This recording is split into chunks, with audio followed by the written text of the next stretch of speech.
All right, here we are. So to wrap up our unit on differential equations, we're going to do one more refinement to the population model. So let's review what we were looking at yesterday. Yesterday, we introduced the logistic equation, which is a differential equation that describes population growth with a carrying capacity. And it looks like this. P prime is RP times 1 minus P over K. This is where R is the exponential growth rate. K is the carrying capacity.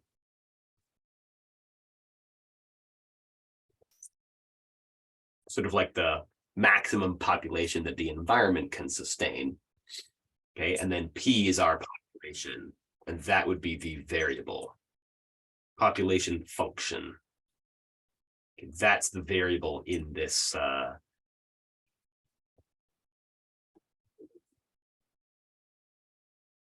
equation, sort of like how Y is the variable. And you know, I might want to write P prime as dP over dt. Okay.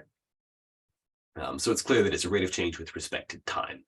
All right, so that was our logistic equation, and I won't write down what the solutions look like because they were kind of messy. But what we saw yesterday is that the solutions have this horizontal asymptote. They basically go up and then approach that horizontal asymptote like that. If you look into the negative t values, it does approach another horizontal asymptote over on that side, which is 0. And that's what we want to kind of focus on today. Where is that lower bound? Where is that lower horizontal asymptote? Okay. Okay. So how do we extend? How do we extend this? Here's what we're going to consider.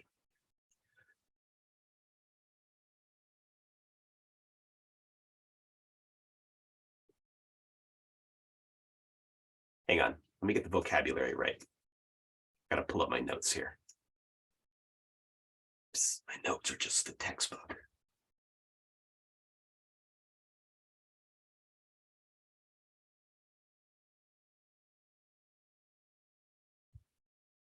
What is the heresy? How dare you make things up as you go along?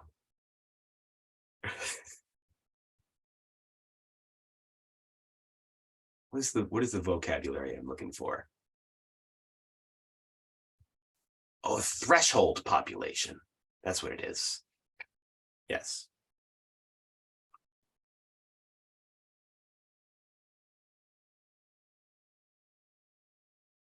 So this threshold population would be like the minimum population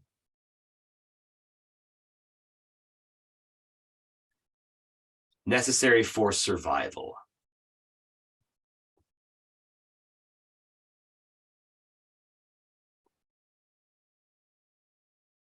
of the group. So our graph of solutions, our graph of population over time, is going to look a little bit different because we have this, we're still going to keep the carrying capacity. Okay. That is the maximum population that the environment can sustain. But we also have now a minimum population we're going to call T for threshold. So T is down here.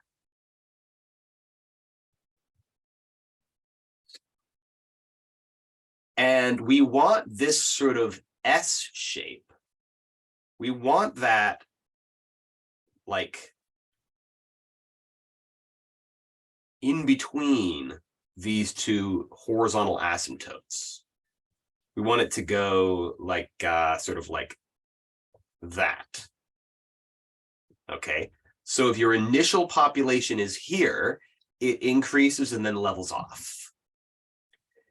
If your initial population is a little lower, it increases more dramatically and then levels off again. It still does that, right? But if your initial population is below this threshold, the minimum population necessary to sustain the group, instead of increasing in, to the carrying capacity, what it's going to do instead is it's going to decrease to 0. So we still have the like horizontal asymptote as 0 as well. So actually, technically, there's now going to be 3 horizontal asymptotes in this overall image. Okay, and depending on where you have your initial population, different things can happen, right? So as long as the population is within this band between the lower threshold and the upper carrying capacity, then what this model shows is population grows. Population, we could say that it thrives, it grows.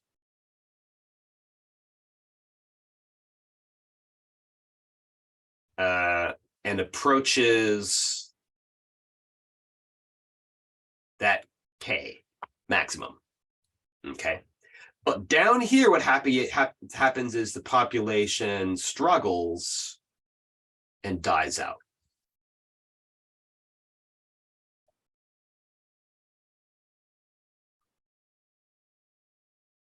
Because down there, it's going to approach 0. There is a sort of another region up here. Like if your population starts too high for some reason, what the solutions do is that they trend back down. So I guess there's also that part of the graph up there where if the population is too high, it struggles for a different reason, right? It struggles because there's like too much competition among the members of the population. And, you know, then they all compete and they'll sort of, some of them are going to die because there's not enough food to go around or something. And so then same thing happens where they struggle, but they don't struggle and die out. They just struggle and settle back down towards that carrying capacity again. So this is the new graph. We're incorporating this new element of the threshold. So let's talk about how we're going to do that. We are going to do it very much the same way that we did it last time, which is to introduce another proportional relationship to our differential equation. So rate of change in population, as we have already laid out, is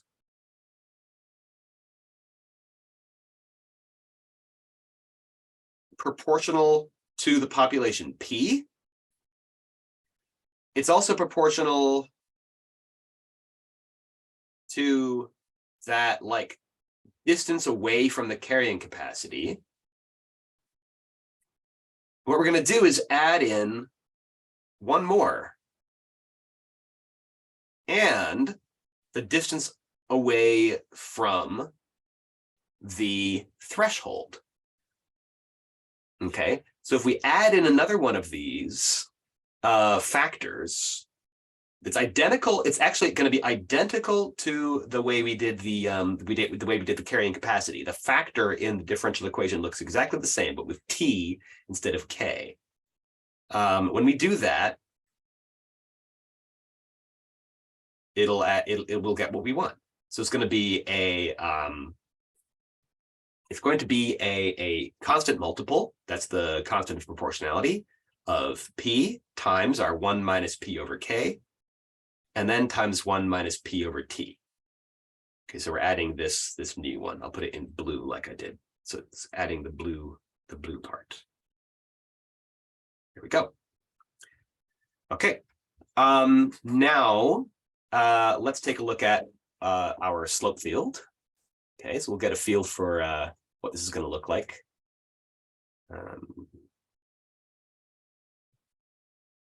Let me share the slope field plotter again. I said that I would put this on D2L and I forgot to do that. I still need to do that. So there's the slope field plotter again. Okay. In the chat. I will get that on D2L eventually. Make this big. Okay, so let's do an example where we have R of like a half. That's kind of what I did last time. Then we have a P, or sorry, we're going to use Y in place of P, right? And then we'll do 1 minus Y over, let's make our carrying capacity 5, but let's make our threshold 2. So you have 1 minus Y over 2. So now I have this, there we go. And you can see right here, you can see where it's just whatever I typed in shows up down here. So there's my rate, my growth rate of a half. We have it's proportional to Y, 1 minus Y over 5 for carrying capacity, 1 minus Y over 2 for threshold population. And now looking at this slope field, we see the straight lines, right? So we see at 0, we have equilibrium. At 2, we have an equilibrium. And now we also have, we have that equilibrium at 5. Kind of hard to find. It should snap to the grid, but it's not quite snapping. Anyway, so we have 3 different equilibriums. Let's see if this looks how we want it to. If I put my initial population on the y-axis between 2 and 5, so it's above the threshold but below the carrying capacity, it appears to be doing like basically the wrong thing. It should be growing and approaching the carrying capacity. If I put it below the threshold, it's also doing the wrong thing. It's supposed to die out. In fact, if I put it, it's actually just a mirror image of what I want it to be, right? Like when it's up here, it should die out. If only my time was going negative instead of positive, right? Then it would make sense. Then this is doing what it's supposed to do. It goes up to the carrying capacity. This comes down to the carrying capacity, and when it's below the threshold, it dies out and goes to 0. So the way we can fix that, and this is what we in fact have to do for our differential equation, is get in here and just put a negative sign in front of the entire thing. And that just flips it around over the y-axis, and we get the model that we want with time moving to the right, forwards. And now that looks the way we want it to look. Okay. So there we go. So that demonstrated that when you add in another factor like this, we actually have to throw a negative sign on the front to reflect it because it ends up backwards. I haven't really thought about exactly why it ends up backwards. I think we could probably figure that out if we kind of thought about it carefully. I don't know. I'm not sure I want to bother doing that. But that right there is our thing. So we have a differential equation. We could solve it. But before we solve it, I want to talk about generalizing this.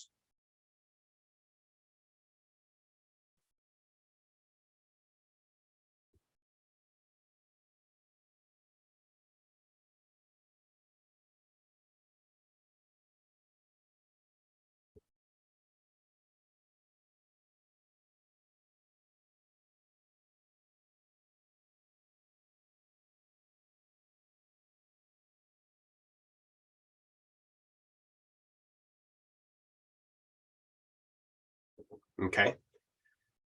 What if we put a whole bunch of different factors in there that all take the same format, 1 minus p divided by a number? What we should get is a sort of like a hierarchical kind of thing where, depending on where your initial value is, you get a different solution that sort of it's going to be like an S curve that's between some horizontal asymptotes. We should get something that has like a bunch of different equilibria, like a bunch of different horizontal asymptotes like this. So let me do one more. I'm going to put in a 1 minus y over 7. And if I do that, then now if I come up here, I have yet another kind of thing going on. Okay, I'm gonna change my R to be 5 so we can see it a little more clearly. And this sort of looks like climbing a ladder. It's like rung, there's a rung, there's a rung, there's a rung, and then it goes up. And there's these one more up here you can't quite see because this doesn't go up to, maybe I can make this go up to 10. There we go. Okay. So we could create models. We could create differential equations that have as many of these horizontal equilibria as we want, and that have these nice sort of S-shaped curves that lie in between them. So yeah, so I just wanted to kind of put that out there so that you can see how this can be extended. All right, I don't know, maybe I can't think of a purpose for extending it this way. Having 3 makes sense because of the threshold population thing, but maybe there's like more than one different carrying capacity that you might want to try to incorporate up here. I don't know. I can't think of a real world justification for that, but you never know. It's something that's possible to do with the mathematics, and it might have some purpose that no one's thought of yet. Anyway, back over here. I'm not sure we want to bother actually solving this differential equation right now. I think that if we tried to solve this, it might get really hard. Let's see what the book says about it. So this comes to us from this student project published in the book. It has a couple of I don't know why.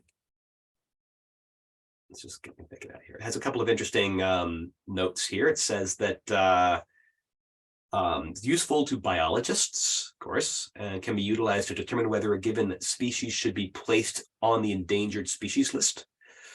Want to know whether they're going to die out or not, right?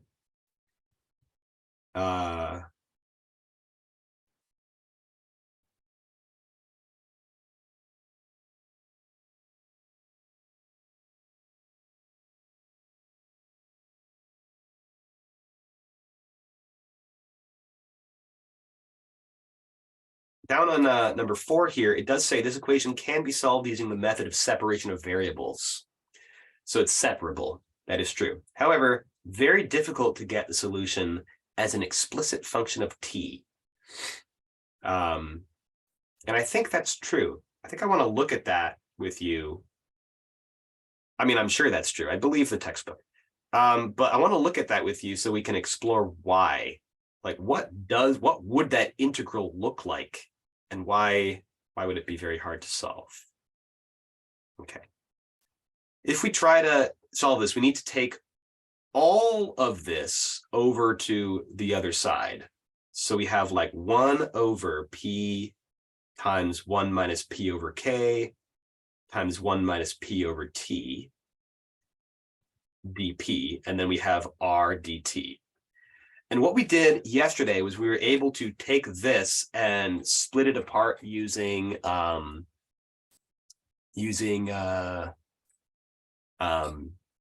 partial fraction decomposition. Kind of curious as to why that wouldn't work, or if it does work, maybe it does. I would want to get the k and the t out of the way, perhaps. So if you multiply by the numerator and denominator, if you multiply by k and t, you can put the k into this one and you put the t into this one, and you get kt over p k minus p t minus p. And that's kind of nice. Simplifies it a little bit. But then, yeah, I don't know. Partial fraction decomposition.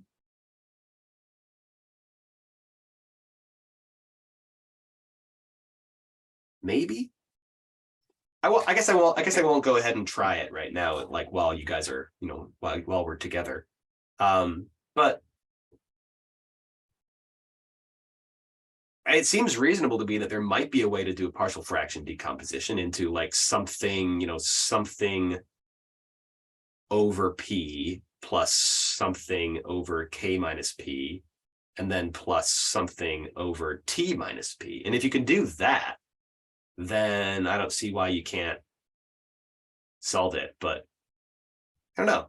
According to the textbook, it's very hard. I feel like that's a challenge. So yeah, we can try that sometime if we want. All right. I think that'll be fine. We can stop there. So now we can transition to just a little bit of Q&A if you guys have any questions. Or we can wrap up and call it a week.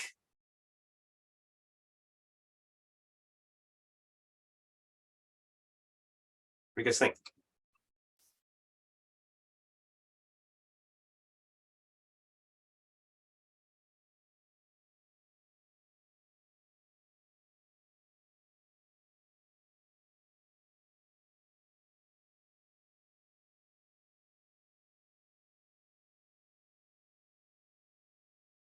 Sure.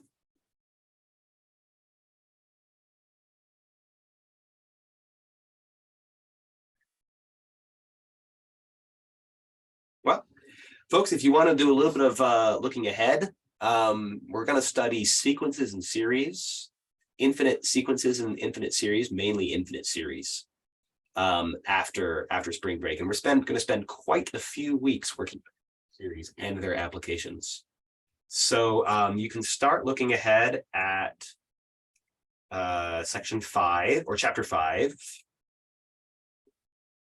Chapters 5 and 6 are all about infinite series. And we're going to try to get all the way through to, I think the end of, I think all the way through to 6.4 over the next 5 weeks or so. Okay. But I want to take my time with this stuff because, in my opinion, this upcoming topic of sequences and series, infinite series, and especially power series and Taylor series, these topics are I think they're the most important thing you learn in Calc2. Yeah, I'm gonna go on record and say that. Some people might disagree with me. That's okay. So there we go. You have that to look forward to. If you want to stick around and ask any questions, you're welcome to. Otherwise, we'll call it a day, and I'll see you next time. Have a great break, everyone.